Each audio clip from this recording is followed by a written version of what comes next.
Hello dear creatives, welcome back to class. So it's so good to have you. It's always good to have you in class. So today I'm going to be teaching you how to make a Zara cap. I know you may say, Zara cap, I'm familiar with Zara cap technique. Yeah, I know, right? Calm down, take a chill pill, take a pause. Okay, now I want you to understand that the kind of material you use to create your headwears determine the outcome you will get. So input is equals to output, meaning that you need to consciously know the type of materials that you use to create your headwears. Your headwears will come out the way you want it to look if you use the right materials and then match it up with the best techniques. And that is what I'm about to do. So in this tutorial, I'm going to be using original Dupion silk. I love this material. This fabric is really beautiful. This is like a two-tone, and that's why they call it Dupion silk. If you want to buy Dupion silk, contact me. I'm going to get Dupion silk for you in many sweet colors. And this is two-tone. It has orange and red. And check out this beautiful one right here. This is pink and gold. I love it. It gives your Zara cap that lush, luxurious look, and then you can sell it well. I won't tell you how much I will sell this, but just let's go into the tutorial right away. All right, so if you're just meeting me for the first time, my name is Adiola and I'm going to be your headwear tutor from today that you have seen me or stumbled on my video or on my page. Yes. Okay, so these are the materials you're going to need. Trust me, you don't need any other thing apart from your fabric, your sewing machine, and of course your Mako. And this Mako is called Mako 4. So you can just ask anywhere where they sell shoe making materials. Do a screenshot and just show them you want Mako, right? So the Mako I have right here is 2.5 inches width, and then the length is 18 inches actually. So I have more than 18 inches. I'm going to just cut this down to 18 inches. So it's done. This is 18 inches by 2.5, and I cut out my fabric.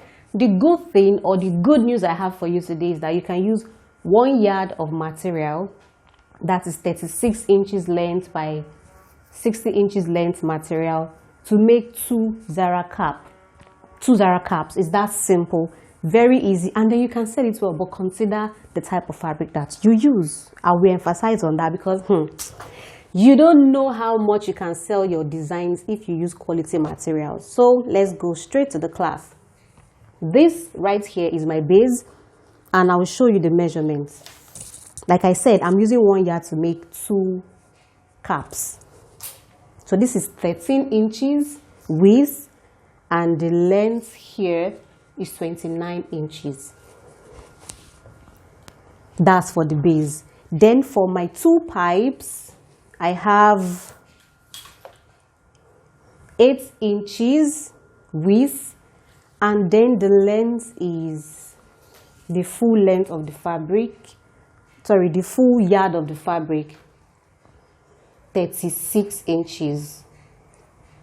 The full yard, this is 1 yard, 36 inches by 8 inches width, and I have two pieces, and that's all you need.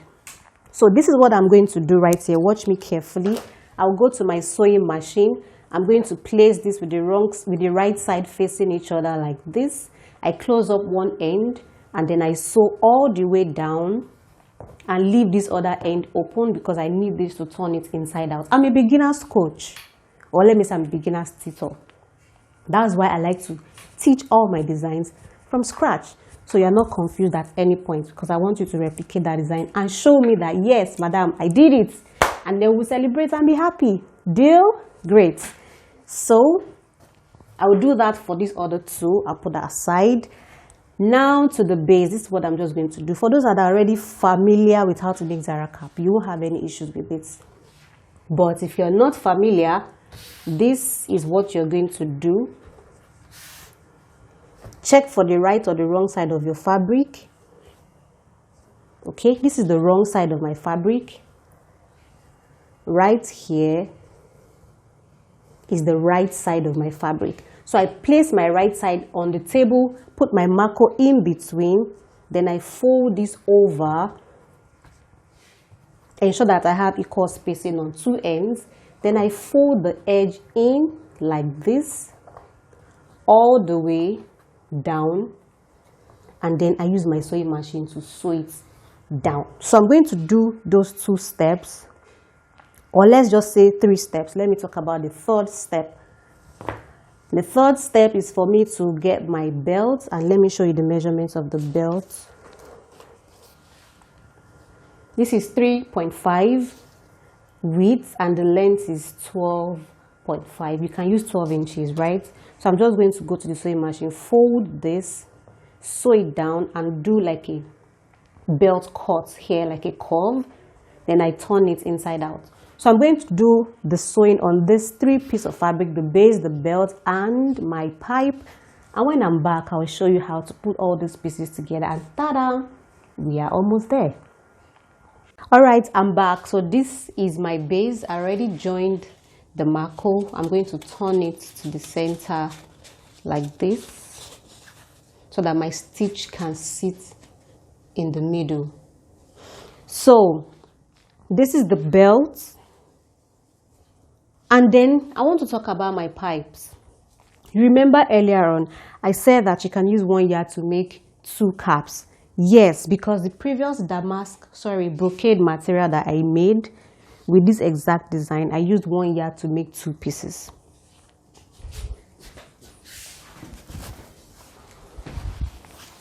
So let me show you so that you can know that for real, this can work. Can you see? And then I have 2 pipes. So you will notice that these 2 pipes, they are much longer than what I have here. So this is the beauty of working with different types of material, different types of fabric.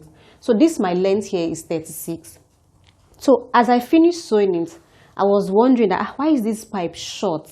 Then I remember that this particular fabric, this damask, this is not damask, it's brocade actually. This brocade is not stretchy. I can use both sides of the fabric. And then the way I cut this one, I was able to get 2. So this length here is by 60. And, you know, I have my regular measurement for the base. But when I was cutting this other one, I was wondering that this pipe is short. And then I already cut the 2 pieces. So what am I going to do? What happened? Then I noticed that this fabric on this side is quite puffy. It's puffy. Then on this side is flat.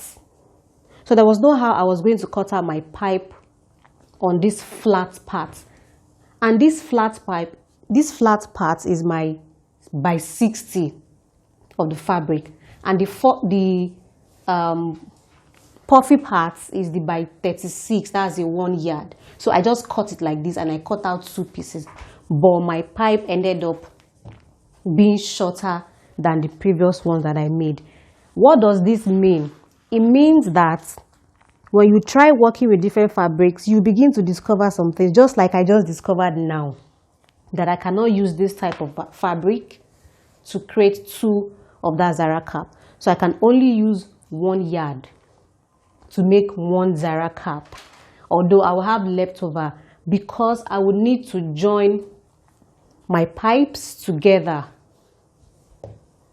to create 1 longer pipe. So instead of your pipe to be by 36, 2 pieces is going to be by your pipe will be 8 inches by 36 into 4. So you can join 2 pipes to make 1 long pipe.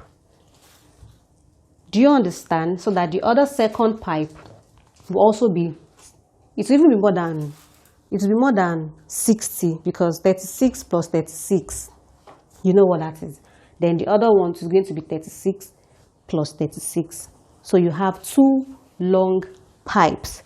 Enough of the explanation. I hope you understand my message. So we learn every day, and I've learned today that what can work for fabric A may not work for fabric B.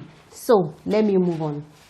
Now I'm going to join 2 pipes together to form one longer pipe, and then when I'm done I will show you what it looks like. Then I can put the pieces together for you to see the final outcome.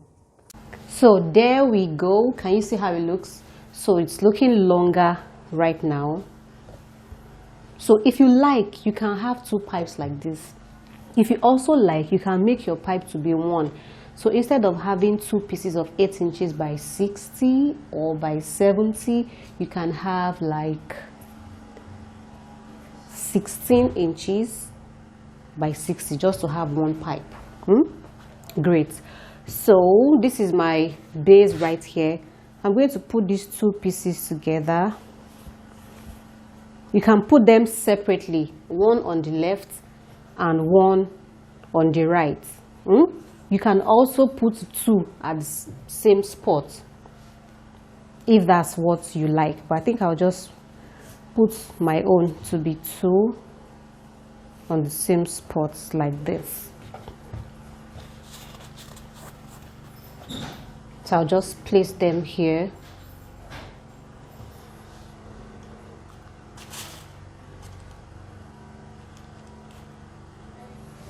Pin down.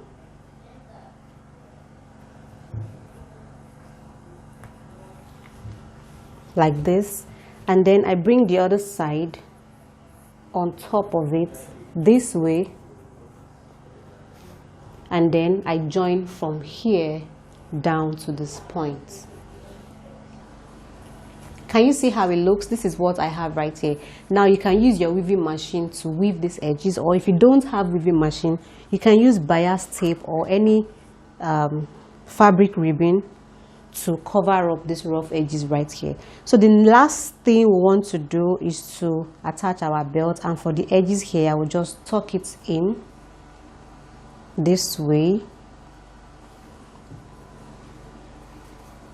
tuck in the edges. Oops. Turn this to the right side, and at the back right here, at the back here, you can measure if you like. You can measure from the center part, center back. You can measure 3 inches to the right and 3 inches to the left. So let's say 3 inches. So on 3 inches, I'm going to place my belt like this, sew it down, and then repeat the process for the other side this way, and then sew these 2 points down. So this is the back right here. Now for this part, after you have neatly woven this part, or you have covered it up nicely, whether or not you pleat this back with needle and thread is totally up to you, because the width is short already.